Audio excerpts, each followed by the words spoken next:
Her full name was Romy Elaine Finch, and she lived in Hamilton, Ontario.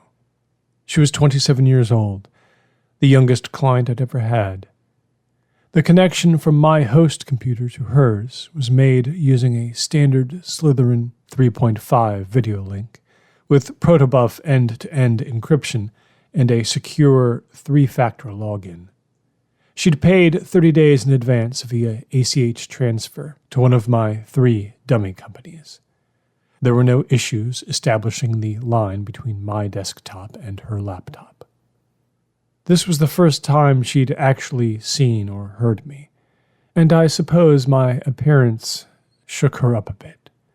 A permanent eye patch that elaborate will do that, and it doesn't even fully contain the scar. I had her remain on camera while I dialed into her laptop and performed a full data pipeline block, disabling all screen sharing and recording capabilities. I would say she was maybe a little more nervous at first than my last client and the one before, but not nervous enough to make me worry. She was very eager to show that she'd followed all the rules. She was, of course, alone in her apartment on the 8th floor, but I did have her get up and close the curtains behind her, just in case anyone across the street might have some kind of sight line through the window.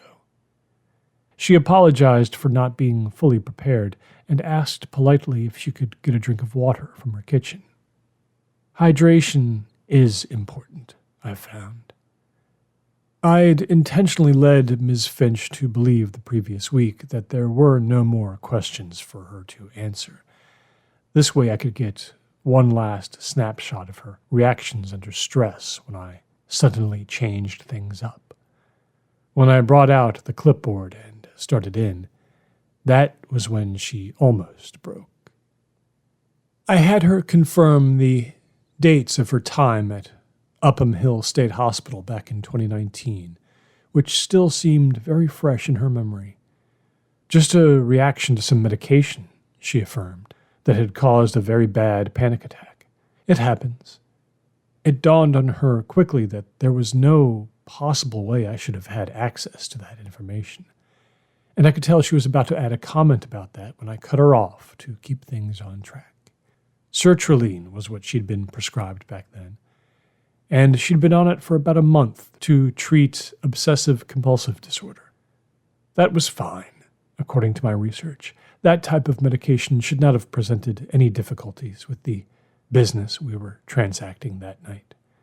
Ms. Finch claimed to have undergone no treatment for any other mental health issue in her life. If I had caught her in a lie there, we would have been done. But she was not a liar, it seemed to me. I had her state again, for the record, as if there would ever truly be a record that anyone but me would ever see, that she understood the possible effects of viewing the photograph she had paid to examine. She had already transmitted many documents to that effect to me, but I wouldn't let her off the hook quite so easily. I made her answer a strenuous yes to a series of questions, all designed to give her a chance to back out before we reached endgame. Her breathing was becoming a little uneven, and her face was flushed, but she plowed through them. Yes, I understand. Yes, I am ready. Instead of moving on right away after the basic questions were concluded, I made prolonged eye contact with her through the screen, then dropped her spec sheet into a plastic tray beside me with the others.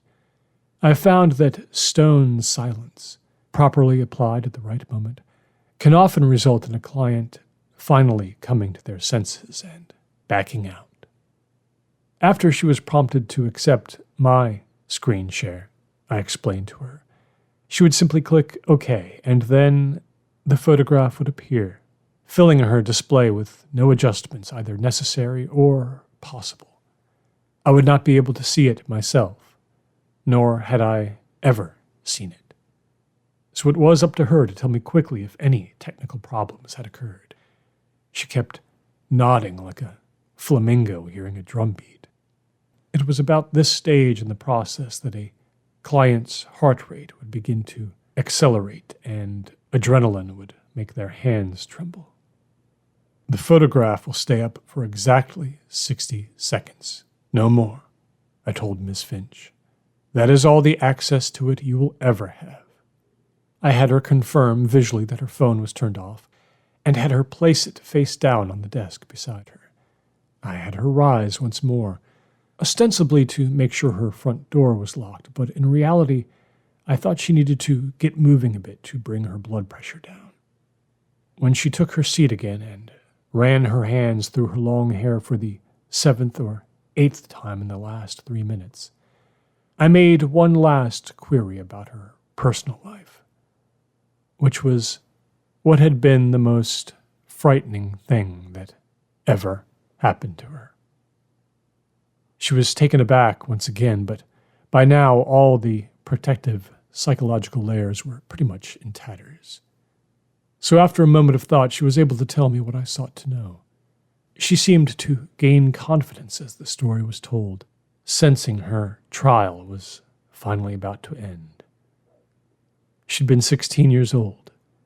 She was down in the subway in Washington, D.C., her hometown. As soon as she began to gloss over details, I made her slow down and paint the picture carefully. She took a deep breath and went on. It had been rather late, and there were just a couple of people sitting on stone benches on the long platform, waiting for the next-to-last train to Silver Spring. A man had been sitting across from Miss Finch, a cardboard box beside him. Its marking suggested it had once held 24 bottles of Amstel Light. She remembered that detail vividly. This strange man had been persistently inviting her to his yard sale the next day, and feeling very uncomfortable, she kept telling him no. Just as she was about to move down the platform toward a place where there were other adults, he told her he had something to show her. He opened up the flaps of the box, and he pulled out a human head. It belonged to the last victim in a methodical sequence of 3. I'd heard worse.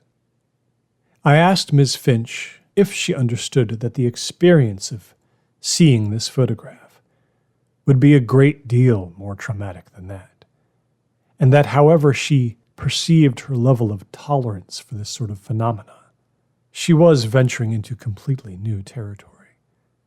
Also, was she truly aware of what would happen to her if she were to share a single detail of what she was about to see with anyone, or the fact that she even went through this process?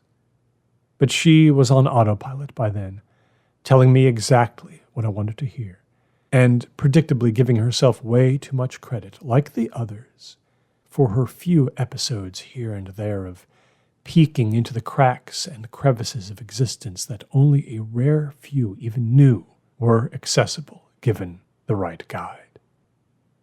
She attempted a smile that withered and died pathetically on the vine.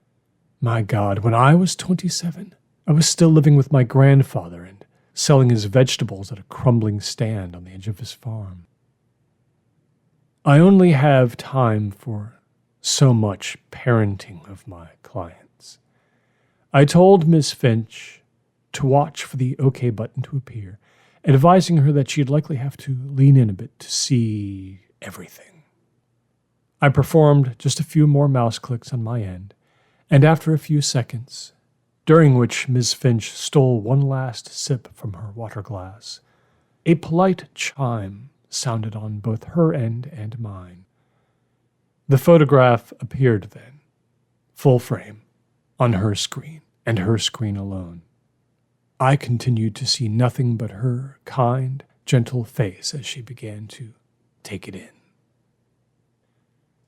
I once spent a whole night with a thesaurus trying to describe, for the purposes of my files, the key categories of my clients' physical and emotional reactions to the photograph. I've always been a bit of a data head, you see. I carefully parsed these categories down to a list of 16, but I found that the list only had so much use, because there actually seemed to be several distinct stages of reaction. Ms. Finch did not initially seem to experience either shock or repulsion, which were the standard first two stages, nor even simple horror, which was the most common subsequent entry in the sequence. She seemed to begin directly with awe, but got stuck there for a while. As the seconds passed, it almost seemed like an interruption in our connection had frozen her in a still frame.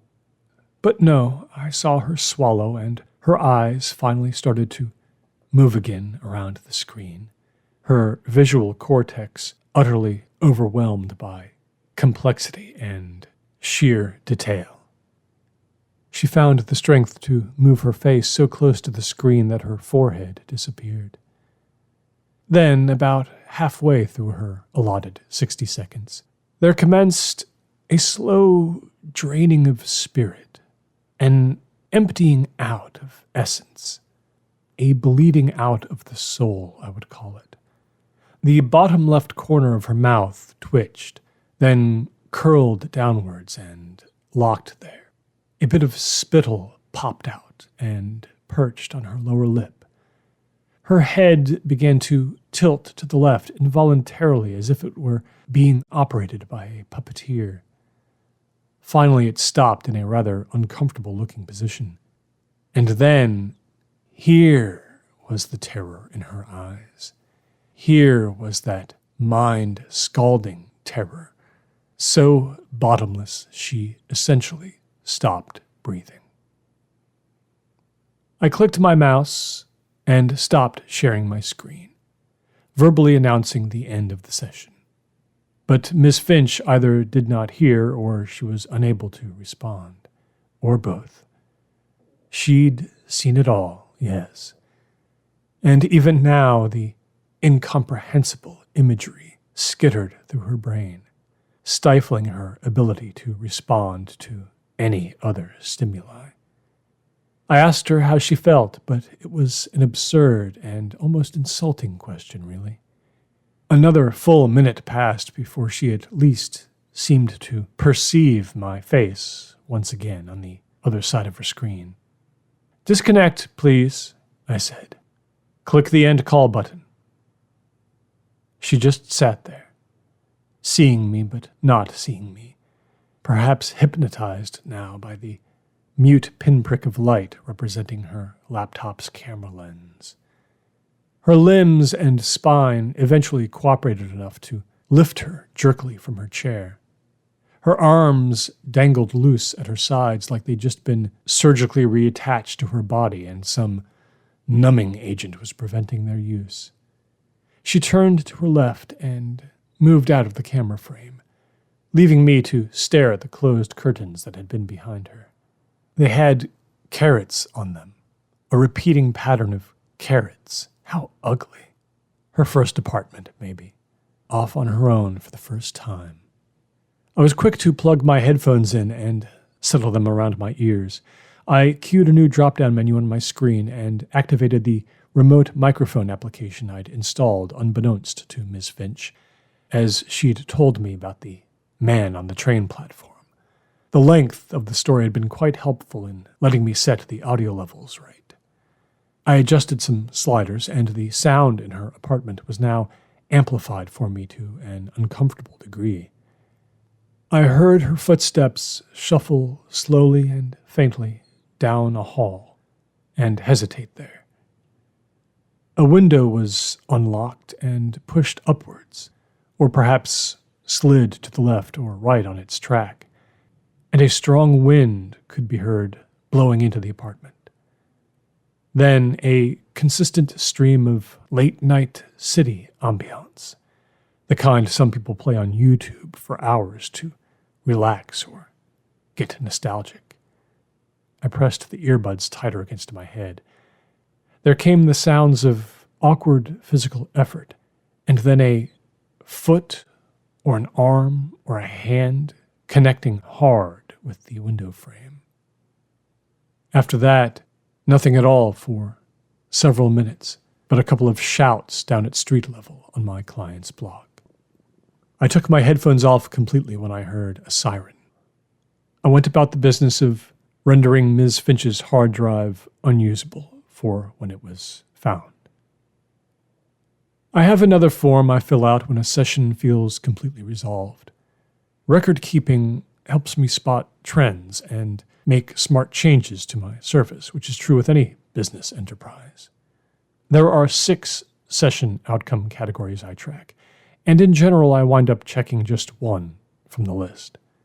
The categories are acceptance, breakdown, anger, panic, self-harm, and the rather rare one I marked on the spreadsheet just before I closed my laptop that night: suicide. It was my grandfather, toward the end of a hard life marked by bitter business failures, who told me that if you didn't have a product that was better or more unique than the competition's, you may as well just go to work for someone else. I like to think I have followed his advice, and I still think fondly sometimes of those summer mornings by the Delaware shore, setting tomatoes and yellow squash and English cucumbers out in little baskets on a wooden sill, and waiting for the first customers of the day as the sun began its weary climb into that untroubled sky.